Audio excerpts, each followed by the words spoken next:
भैरू बाबा की जय।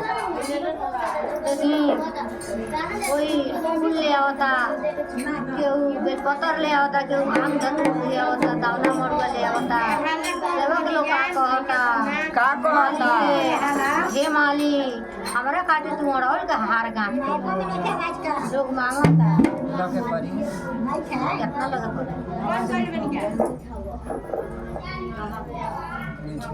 हरिओम हरिओम।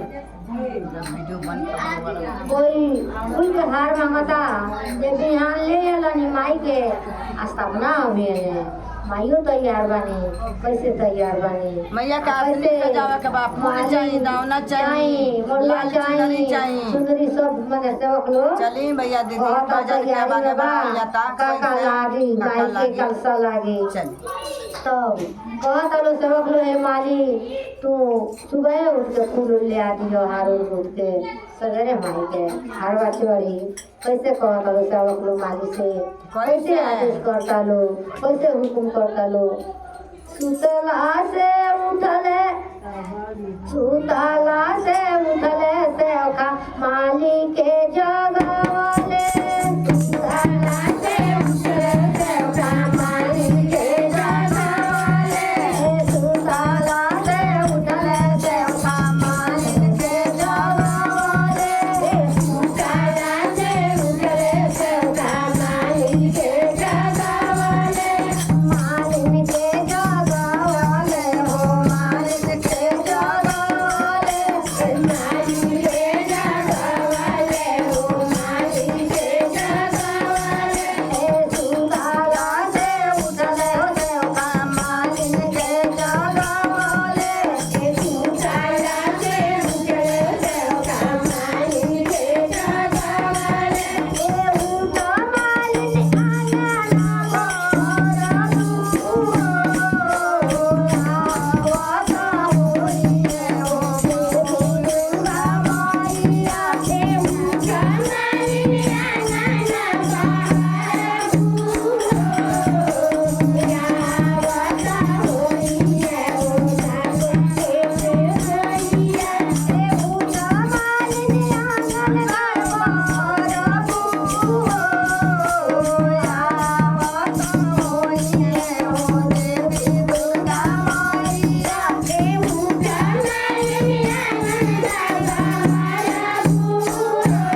हजार